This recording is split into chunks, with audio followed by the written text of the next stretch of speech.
ಇಲ್ಲಿ ಸೈನ್ಸ್ ಪ್ರಕಾರವಾಗಿ ಹೇಳ್ತಾರೆ, ಒಬ್ಬ ಮನುಷ್ಯ ದಿನಕ್ಕೆ 3ರಿಂದ 4 ಗ್ರಾಮ್ ಉಪ್ಪಷ್ಟೇ ದೇಹಕ್ಕೆ ಬೇಕಾಗತ್ತೆ. ಅದರ ಮೇಲೆ ಹೋಗ್ತಾ ಇದೆ, ಅದಕ್ಕೆ ಇವತ್ತು ರೋಗ ರುಜಿನಗಳು ಜಾಸ್ತಿ ಇದೆ ಅಂತ ಈ ಭಾಗಕ್ಕೆ ಬಂದ್ವಿ. ಓಕೆ, ತಿನ್ನುವಂಥ ವಿಷಯಕ್ಕೆ ಬಂದು ಈಗ ನೀರು ನಾವು ಬೆಳಗಿಂದ ಸಾಯಂಕಾಲ ತನಕ 2 ಲೀಟ್ರು 3 ಲೀಟ್ರು 4 ಲೀಟ್ರು ಕುಡಿಬೇಕು ಅಂತ ಇದೊಂದು ಕಡೆ ಹೇಳಿದ್ರು. ಆ ಉಪ್ಪು ನೀರನ್ನು ನಾವು ಕುಡಿತಾ ಇರಬೇಕಾದ್ರೆ ಅದನ್ನು ಫಿಲ್ಟ್ರ್ ಮಾಡ್ಕೊಂಡಿದ್ದೀವಿ ಅಂತ ಒಪ್ಕೊಳ್ಳೋಣ, ಪೂರ್ಣ ಅಂತೂ ಹೋಗಿರಲ್ಲ. ಈಗ ಅದರಲ್ಲಿ ಎಷ್ಟು ಉಪ್ಪಿನ ಅಂಶ ನಮ್ಮ ದೇಹಕ್ಕೆ ಸೇರಿತು ಸ್ವಲ್ಪ ಯೋಚನೆ ಮಾಡಬೇಕು. ನಾವು ತಗೊಳ್ತಕ್ಕಂಥ ಆಹಾರ ಬಿಟ್ಟು ಈಗ ನಾವು ಈ ಬೋರ್ವೆಲ್ ಪದ್ಧತಿಯಲ್ಲಿ ಇರ್ತಕ್ಕಂಥ ಜನಗಳಿಗೆ, ಹುಟ್ಟುವ ಮಗುವಿಗೆ, ಮಾಡುವ ಮದುವೆಗೆ ಯಾವ ಕಾರಣಕ್ಕೂ ಜ್ಯೋತಿಷ್ಯ ಶಾಸ್ತ್ರ ಮ್ಯಾಚಿಂಗ್ ಅಲ್ಲ, ಆಗಲ್ಲ, ಸುಳ್ಳಾಗತ್ತೆ. ಅದು ಸುಳ್ಳಲ್ಲಾಗೋದು, ನಾವು ಹೇಳ್ತಿರೋ ರೀತಿ ಸುಳ್ಳಾಗತ್ತೆ. ಅರ್ಥ ಆಗ್ತದೆ ಹೇಳ್ತಾರೆ ನಾನು. ಈಗ ನಾವು ಪ್ರಕೃತಿಯಲ್ಲಿ ನಾವು ನಮ್ಮ ಅನುಕೂಲಕ್ಕೆ ತಕ್ಕಂತೆ ತಿರುಗಿಸ್ಬಿಟ್ಟಿದ್ದೀವಿ. ಬಟ್ ಪ್ರಕೃತಿಯನ್ನು ಗುರುತಿಸಿ ಮಾಡ್ತಕ್ಕಂಥ ಜ್ಯೋತಿಷ್ಯವನ್ನು ನಾವೇನು ಮಾಡ್ತಾ ಇದ್ದೀವಿ, ಅದು ಹಾಗೇ ಇದೆ, ಅದು ಚೇಂಜ್ ಮಾಡೋಕ್ಕಾಗಿಲ್ಲ. ನಾವು ಹೇಳೋ ರೀತಿಯಲ್ಲಿ ಚೇಂಜ್ ಆಗಿದೆ. ಈ ಕಾರಣದಿಂದಾಗಿ ನೀರಿನ ಅಂಶ ನಮ್ಮ ದೇಹಕ್ಕೆ ಎಷ್ಟು ಸೇರ್ತಾ ಇದೆ, ಉಪ್ಪಿನ ಅಂಶ, ಆ ಉಪ್ಪಿನ ಅಂಶ ನಮ್ಮ ತಲೆ ಎಷ್ಟು ಕೆಡ್ತಾ ಇದೆ. ಏನು ಕೆಡ್ತಾ ಇದೆ, ನನಗಿದೇ ಬೇಕು, ನಾನು ಇದನ್ನೇ ತಿನ್ನಬೇಕು, ನನಗದಿಲ್ಲ ಅಂದರೆ ಆಗಲ್ಲ, ನನಗದು ಒಡ್ಲೇಬೇಕು. ಮಕ್ಕಳು ಹಠ ಹಿಡಿತಾ ಇರ್ತಕ್ಕಂಥದ್ದು. ಗಂಡ ನನಗೆ ಇವತ್ತು ನೀನೇನೇ ಮಾಡು, ಸೋಮವಾರನೋ ಶನಿವಾರನೋ ಗೊತ್ತಿಲ್ಲ, ನನಗೆ ಇವತ್ತು ಮಾಂಸ ಸಾರು ಮಾಡಲೇಬೇಕು. ಯಾಕೆ ಅಂದರೆ ಅವರಿಗೆ ವಾರದ ಮುಖ್ಯ ಅಲ್ಲ, ಅವನಿಗೆ ಮಾಂಸ ಸಾರು ಬೇಕು. ಅಥವಾ ಹೆಣ್ಣು ಆಗಿರ್ಬೋದು ಗಂಡ ಆಗಿರ್ಬೋದು. ಈ ಹಠ ಹಿಡಿತಕ್ಕಂಥದ್ದು ಇದೆಯಂತೆ ಇಲ್ಲ ಅಂತಿಮ್ಮ ಇದೆ. ಇದೆಲ್ಲವೂ ಬರುತ್ತೆ. ನನಗೆ ಅವಾಗವಾಗ ಕಾಫಿ ಬೇಕು, ಸ್ವಲ್ಪ ಟೀ ಬೇಕು, ಏನು ಈ ಥರ ಎಲ್ಲ ಸೈಡ್ಸ್ ಬೇಕು. ಇದೆಲ್ಲ ಕೇಳೋದೇನು ಮೆದುಳು. ಆ ಕೇಳೋದಕ್ಕೆ ಕಾರಣ ಏನು, ನಮ್ಮ ಉಪ್ಪಿನ ಅಂಶ ಎಷ್ಟು ಮಟ್ಟಕ್ಕೆ ಒಂದು ದಿನದಲ್ಲಿ ಎಷ್ಟು ಸೇರ್ತಾ ಇದೆ ಅನ್ನೋ ಅರಿವಿಲ್ಲದ ಕಾರಣ, ಹುಚ್ಚುತನವಾಗಿ ಬದುಕುತ್ತಿರುವ ಕಾರಣ. ಇದಕ್ಕೆ ಯಾವುದೇ ಔಷಧ ಇಲ್ಲ. ಇನ್ನು ಸ್ವಲ್ಪ ಮುಂದಕ್ಕೆ ಹೋದರೆ ನಾವು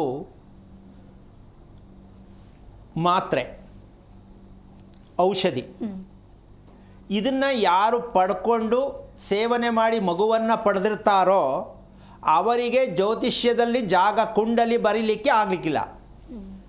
ಮಗು ಮಾಡ್ಕೊಳ್ತಾರಲ್ಲ, ಏನೋ IVF ಇನ್ನೊಂದೆಲ್ಲ ಮಾಡ್ತಾರಲ್ಲಮ್ಮ, ಅದೆಲ್ಲ ಅದೇ ತಾನೇ, ಮೆಡಿಷನಲ್ಲೇ ಮಗು ರೆಡಿಯಾಗಿರೋದು. ಆ ಮಗುಗೆ ಜಾತಕ ಬರೆಸ್ಬಿಟ್ಟು ಯಾರಿಗೆ ಹೇಳ್ತೀರಾ ಜಾತಕನ.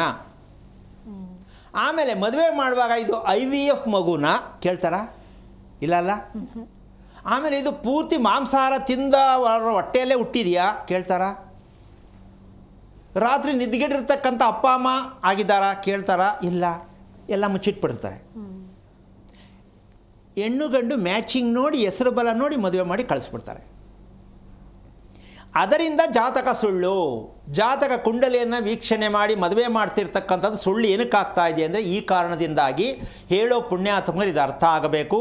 ದಯವಿಟ್ಟು ನಾವು ಹಳೆಯ ಸಂಪ್ರದಾಯಗಳನ್ನು ಏರಿ ಇವತ್ತಿನ ನೂತನ ದಂಪತಿಗಳೇ ಅದರ ತಲೆ ಮೇಲೆ ಏರಿ ಅವ್ರ ತಲೆ ಮೇಲೆ ಕಲ್ಲು ಹಾಕಿ ಭವಿಷ್ಯವನ್ನು ಹಾಳು ಮಾಡ್ತಾ ಇದ್ದೀವಿ ಅಂತ ಹೇಳೋರು ತಿಳ್ಕೊಂಬಿಟ್ರೆ ನಮ್ಮ ದೇಶ ಎಷ್ಟೋ ಚೆನ್ನಾಗಿ ನೆಮ್ಮದಿಯಾಗಿರುತ್ತೆ. ಈ ಸತ್ಯವನ್ನು ಪ್ರತಿ ಹೇಳ್ತಕ್ಕಂಥವ್ರು ಅಂತ ಹೇಳೋಕ್ಕಾಗಲ್ಲ. ಯಾಕೆ ಅಂದರೆ ಅವ್ರಿಗೆ ಅದು ಅರ್ಥನೇ ಇರಲ್ಲ, ಹೇಳ್ತಾ ಇರ್ತಾರೆ. ಆದರೆ ನಾವು ಅರ್ಥ ಮಾಡ್ಕೋಬೇಕು. ನಾವು ಹಳಕಾಲದಿಂದ ಮೊದಲಿಂದನೂ ಕೂಡ ನಾವು ಇದನ್ನೇ ಮಾಡ್ಕೊಂಡು ಬಂದಿದ್ದೀವಿ, ನಾವು ಈಗಲೂ ಅದನ್ನೇ ಮಾಡ್ತೀವಿ. ಅಂದರೆ ನಿಮಗೆ ಮನೆಯಲ್ಲಿರ್ತಕ್ಕಂಥ ಬಾವಿ ಇದೆಯಾ ನೋಡ್ಕೊಳ್ಳಿ, ಹೆಂಚಿನ ಮನೇಲಿ ವಾಸ ಮಾಡ್ತಾಯಿದ್ದೀರಾ ನೋಡ್ಕೊಳ್ಳಿ, ಮನೆಯಲ್ಲಿ ಹಸು ಕಟ್ತಾ ಇದ್ದೀರಾ ನೋಡ್ಕೊಳ್ಳಿ, ಮನೆಯಲ್ಲಿ ತೊಪ್ಪೆ ನೆಲ ಇದೆಯಾ ನೋಡ್ಕೊಳ್ಳಿ. ಇದೆಲ್ಲ ಇಲ್ಲ ಅಂದ ಮೇಲೆ ನೀವು ಹಳೆ ಕಾಲದಿಂದ ಬಂದಿರತಕ್ಕಂಥ ಜ್ಯೋತಿಷ್ಯ ಶಾಸ್ತ್ರವನ್ನು ನೀವು ಅಲಗಳೆಯೋ ಮಟ್ಟಕ್ಕೆ ತಪ್ಪು ದಾರಿಗೆ ಕರ್ಕೊಂಡು ಹೋಗ್ತಾ ಇದ್ದೀವಲ್ಲ ಅಂತ ಸ್ವಲ್ಪ ಯೋಚನೆ ಮಾಡಿ. ಇದನ್ನು ಪ್ರತಿಯೊಬ್ಬರು ಅರ್ಥ ಮಾಡ್ಕೋಬೇಕು. ಅದಕ್ಕೋಸ್ಕರವಾಗಿ ಒಂದು ವಿಚಾರ ಅಂತ ತಿಳ್ಕೋಬೇಕು.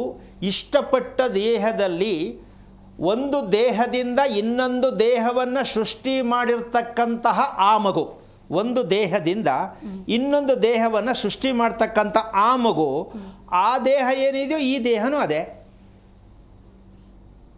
ಈಗ ನಾವು ಚೇಂಜಸ್ ಕೇಳ್ತೀವಿ, ನಮ್ಮದೇನೋ ಆಯಿತು ಇದ್ಯಾಕೆ ಹಿಂಗೆ ಅಂದರೆ ಅದೇ ನಿಂದೆ ಮೆಟೀರಿಯಲ್ ಅದು.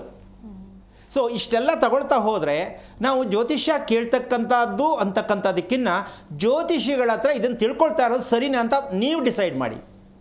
ಅವ್ರು ಹೇಳ್ತಿರೋದು ಎಷ್ಟು ಮಟ್ಟಕ್ಕೆ ಸರಿ, ನಾವು ತಿಳ್ಕೊಳ್ತಾ ಇರೋದು ಎಷ್ಟು ಮಟ್ಟಕ್ಕೆ ಸರಿ, ಅದನ್ನು ನಂಬಿ ನಾವು ಮದುವೆ ಮಾಡ್ತಿರೋದು ಎಷ್ಟು ಸರಿ, ಅದನ್ನು ನಂಬಿ ಮಕ್ಕಳಿಗೆ ಜಾತಕವನ್ನು ಬರೆಸ್ತಾ ಇರೋದು ಎಷ್ಟು ಸರಿ, ಹೇಗಾಗತ್ತಿದು? ಈ ಸತ್ಯವನ್ನು ಪ್ರತಿಯೊಬ್ಬರು ಅರ್ಥ ಮಾಡ್ಕೋಬೇಕು. ಇಲ್ಲಿ ನಾನು ಸರಿ ಇನ್ನೊಬ್ಬರು ತಪ್ಪು, ಇನ್ನೊಬ್ಬರು ಸರಿ ನಾನು ತಪ್ಪು ಪ್ರಶ್ನೆ ಬರಲ್ಲ. ನೀವು ಎಷ್ಟು ಮಟ್ಟಿಗೆ ತಿಳ್ಕೊಳ್ತಾ ಇದ್ದೀರಾ?